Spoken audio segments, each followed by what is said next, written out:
Salve os irmãos, as irmãs, com a paz de nosso Senhor e Salvador Jesus Cristo, mais uma vez juntos examinando as Escrituras, graças a Deus por isso. Hoje nós vamos meditar a respeito do caminho estreito.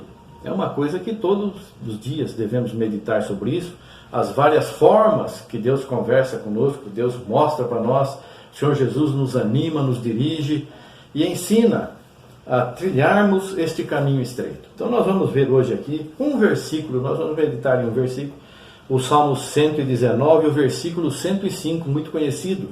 Diz assim: lâmpada para os meus pés é tua palavra, e luz para o meu caminho. Amém. Amém. Aqui continua, né? Jurei, cumprirei, que hei de guardar os teus justos juízos. Estou aflitíssimo, vivifica-me, ó Senhor, segundo a tua palavra. Aceita, Senhor, eu te rogo, as oferendas voluntárias da minha boca. Ensina-me os teus juízos. E vai assim. Ocorre que muitas vezes eu escuto os irmãos falando, alguns irmãos, algumas pessoas dizendo que o profeta fulano de tal, a profetisa fulana de tal, falou determinada coisa.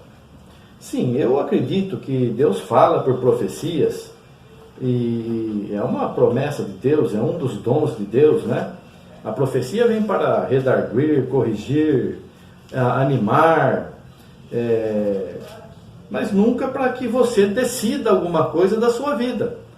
A nossa decisão é para nós uma forma de nós seguirmos voluntariamente o caminho. Se eu tenho alguma dúvida quanto à palavra, eu tenho que ler, eu tenho que orar, eu tenho que santificar minha vida, e Deus não vai ficar me elogiando se eu estou fazendo o que é certo. E às vezes eu vejo muitos elogios, profetas sendo usados para elogiar o servo, a serva. Parece-me que não é bem assim a coisa, não. A profecia vem para redarguir, para corrigir, para animar. Então, a profecia de hoje é diferente da profecia do passado. A profecia do passado era uma coisa assim, mostrava o erro, né? A profecia mostra o erro, mas de uma forma muito assim superficial, porque eu tenho que compreender a vontade de Deus. Eu não posso fazer uma coisa e esperar que um profeta, uma profetisa venha, usados por Deus, e falem comigo: servo, você não está fazendo certo, não foi isso que eu disse tal coisa. Você acha que isso é uma coisa absurda? Não tem isso aí. O que pode acontecer é uma pessoa que está com sinceridade e está fazendo alguma coisa que está desagradando a Deus com sinceridade, e Deus, de uma forma muito íntima dele lá, e com a pessoa, vai usar do seu servo, da sua serva, para trazer uma palavra de alerta para o irmão, para a irmã. Mas nunca chegar e falar: olha, aquilo que está escrito lá, quando eu mandei escrever, eu quis dizer isso, eu quis dizer aquilo. Isso aí eu acho que não é bem o que o Senhor quer de nós, não. Eu acredito que a profecia, porque é o que a palavra diz aqui: lâmpada para os meus pés é tua palavra, ó Senhor. Mas o profeta, quando fala, é a palavra de Deus. Então escreva uma Bíblia nova ali, porque não é só para uma pessoa que Deus fala para todo mundo. Então, se ele me ensina que eu tenho que amar a Deus sobre todas as coisas e o próximo como a mim mesmo, essa palavra vale para mim, vale para o mundo inteiro, em todas as épocas, até o fim. Não é uma coisa específica, é para mim só, é para todo mundo. E Deus não vai falar uma coisa só para mim: olha, eu te escolhi. Sim, amém. Mas além de mim tem milhões de escolhidos. Muitos são chamados. Eu estou sendo chamado, você também chamado. Vamos lá. Vou cumprir o que o Senhor me mostrou, para mim permanecer chamado até eu ser escolhido. Lá no final ele vai separar os escolhidos dos rejeitados. Ele vai separar o joio do trigo. E nós não podemos andar por profecia, temos que andar nem por vista, é por fé. Fé é uma coisa que eu não tenho como explicar, eu creio assim e vou fazer assim. Não é uma coisa que eu sou e que é imposta para mim. Nossa, o profeta falou, agora eu tenho que realmente fazer aquilo que o profeta disse, porque senão, e porque isso, e porque aquilo, e aí Deus vai vir, vai pôr as mãos em mim, e eu vou sofrer bastante, porque o profeta falou e eu não fiz. Ora, então nós temos que entender que Deus fala por profecia. Deus fala por profecia. O apóstolo Paulo estava reunido e um profeta chamado Ágabo, ele estava lá junto com eles, ele chegou, pegou uma cinta, amarrou suas mãos e disse: assim farão com o dono desta cinta, para onde ele vai, assim farão com ele. Aí todo mundo: oh, não faça essa viagem, não faça. O que Deus estava falando para Paulo? Olha, Paulo, nesse caminho que você está indo, você vai sofrer pelo Evangelho. Você já não sabia disso? Que você vai sofrer pelo Evangelho? Que os inimigos vão se levantar contra você para Deus provar a tua fé? Você não sabe que os inimigos vão armar cilada contra você? Que vão mentir contra você? Fizeram isso a mim, farão a vós, disse o Senhor Jesus Cristo. Tinha alguma razão em todas aquelas acusações que fizeram contra Jesus? Nenhuma, razão nenhuma. Ninguém estava certo ali, só Jesus estava certo. Falou a verdade, viveu a verdade, mas as pessoas preferiram seguir o sacerdote, o sumo sacerdote, porque ele era o sumo sacerdote, e Jesus Cristo era um profeta, reconhecido como profeta. Até os discípulos no caminho de Emaús falam: o varão profeta poderoso em obras, mas no entanto acabou a confiança deles. O Senhor Jesus morreu, foi sepultado, acabou, morreu. Mas ele disse que ia ressuscitar, mas ninguém lembrava mais. As pessoas estavam em busca de outras coisas, não estavam atentas ao que o Messias, o ungido, estava falando, o esperado de todas as nações, né, hoje. Mas o Messias que os judeus estavam esperando estava ali, conversando com eles. E eles até hoje não aceitam Jesus. Embora reconheçam que naquela época o Messias deve ter vindo mesmo, mas ainda não veio. Então, irmãos, nós precisamos saber ouvir o Evangelho. Quando você for num culto, numa reunião, seja no templo, seja na casa de algum irmão, na tua casa, ou quando você estiver lendo a palavra de Deus, é Deus falando com você. Então vem o mensageiro e traz uma mensagem. Preste bastante atenção à mensagem daquele mensageiro. A pessoa fala assim: ah, mas eu sou católico, lá não tem pastor. Tem sim, o que se chama padre lá é pastor. É o pastor dos irmãos da Igreja Católica. São irmãos da Igreja? Sim, são cristãos. Ah, eles não entendem como eu, mas eu os considero irmãos. Vocês não me consideram, o que eu vou fazer? Eu vou orar por eles, como oro sempre por todo mundo que crê em Jesus Cristo, para que aceite Jesus de verdade, não seja só de aparência. Mas eles são só de aparência? Não. No meio do trigo tem o joio. Em qualquer lugar você vai achar trigo e vai achar joio. Por quê? Porque o Senhor Jesus disse isso. Ah, mas lá na igreja tal, todo mundo lá é salvo. Você julgou todo mundo já? Então, querido irmão, ouça bem a palavra. Só há um juiz, que é Jesus Cristo, e ele vai julgar segundo o que ele falou, não segundo o que nós achamos e entendemos. É segundo o que ele está dizendo. Olha, vou julgar desse jeito aqui, você ande dessa forma que eu estou ensinando, porque senão você vai ser rejeitado. Ah, mas eu sou uma pessoa boa. Veja bem, se eu sou uma pessoa boa, é aos seus olhos. Tem muita gente que não gosta de você, fala a verdade. Tem muita gente que não gosta de você. Alguns até têm razão de não gostar.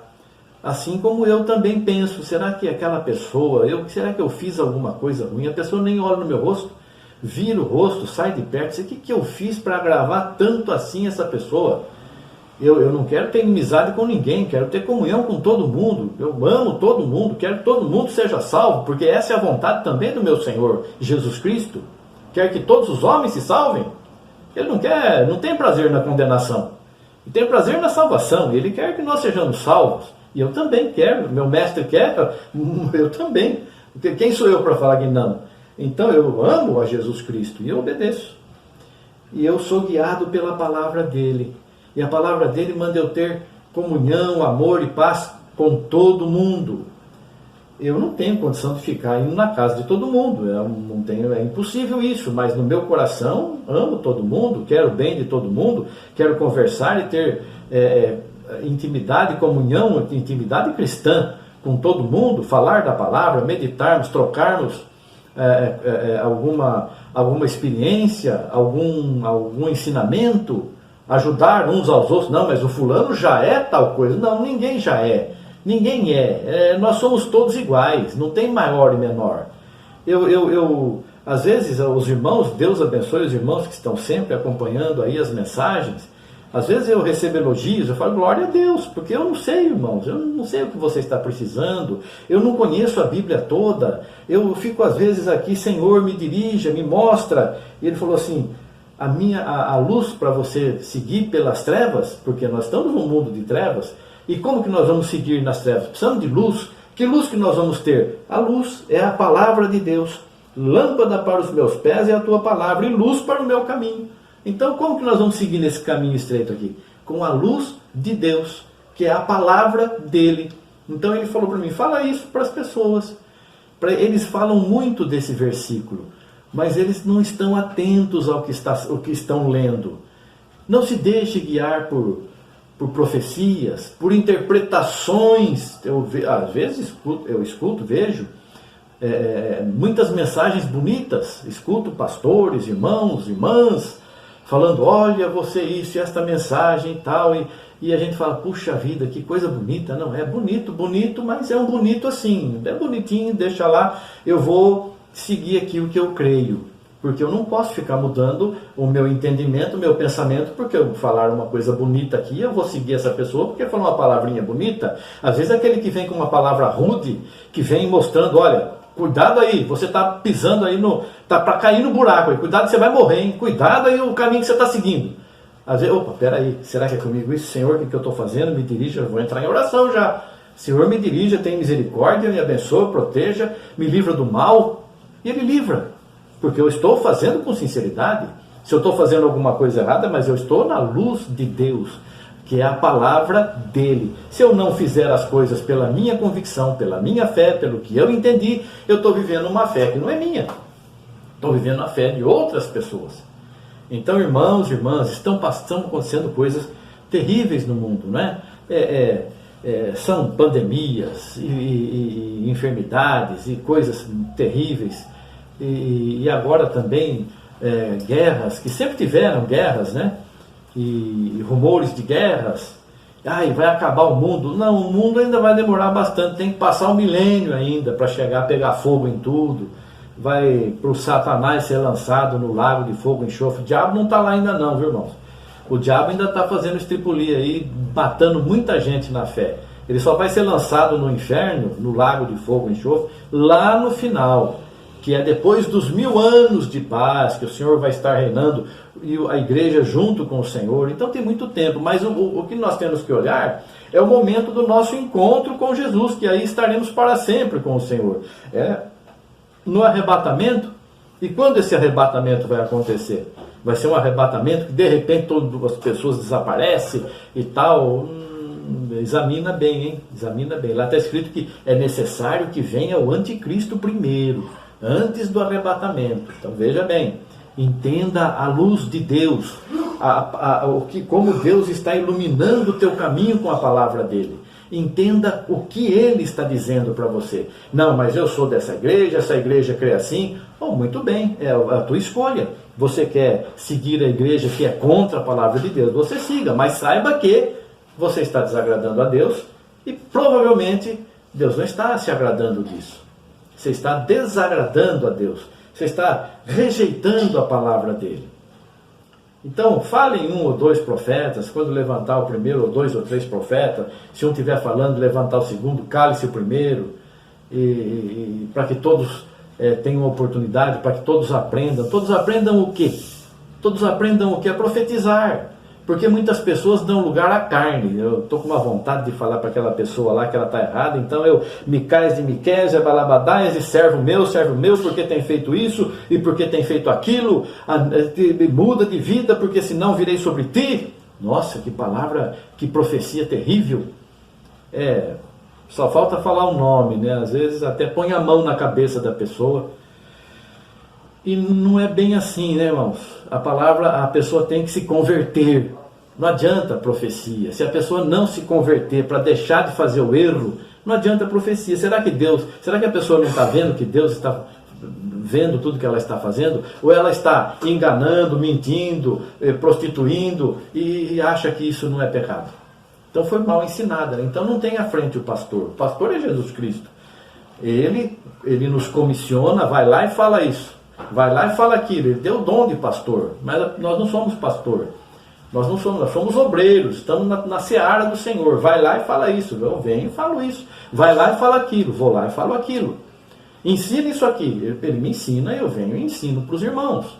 Às vezes eu tenho um ensinamento que ele me deu. Ele me mostra uma palavra, leia isso e ele me dá para falar para vocês o que é que tem que ser feito, o que tem que ser falado. Por fé. Não é por estudo, pela minha sabedoria, porque eu me dedico muito. Não, a minha dedicação é viver o Evangelho. Orar, santificar minha vida em jejuns e orações, fugir do pecado, fugir dos caminhos errados. Se eu sei que ali na frente tem alguma coisa, eu desvio, não deixando minha mente aberta para os maus pensamentos, ao contrário, meditar mais na palavra de Deus. E assim fazendo, nós estamos sendo iluminados por essa lâmpada, por essa luz que é a palavra de Deus. Veja um versículo aqui do Salmo 119, versículo 105. Quanta coisa nós podemos tirar desse versículo. E muito mais ainda, porque a palavra de Deus é inesgotável. É inesgotável. Não é só isso não, se você meditar, Deus vai te dar muito mais se você estiver em oração. E é assim que vamos vivendo. Veio uma profecia, foi com você? Por que você quer saber? Vamos deixar correr. Se é uma coisa para mim, eu vou guardar comigo, porque tem profecia que vem de Deus, muitas, graças a Deus. Então, vou guardar para mim, vou guardar. É para me corrigir? Se é para me corrigir, é para me corrigir. Agora, eu sei o que eu tenho feito de errado, eu sei. Então, eu tenho condição de corrigir? Se tenho, eu vou lá e corrijo. Se não tenho, Deus me perdoe, me ajude, me dirija. Mas não deixemos passar o tempo e deixando para trás as coisas que nós vemos que estamos errados. Vamos corrigindo, consertando, porque vamos pedir perdão. E se não formos perdoados? Nossa parte nós fizemos. É isso que Deus nos manda. Que Deus abençoe você, querido irmão, querida irmã, e que possamos estarmos sempre firmados em Jesus Cristo, a luz para a nossa salvação, que nos deu a sua palavra, é a palavra de Deus. Que Deus abençoe a todos em nome de Jesus Cristo. Amém, graças a Deus. Obrigado, Senhor. Amém, amém.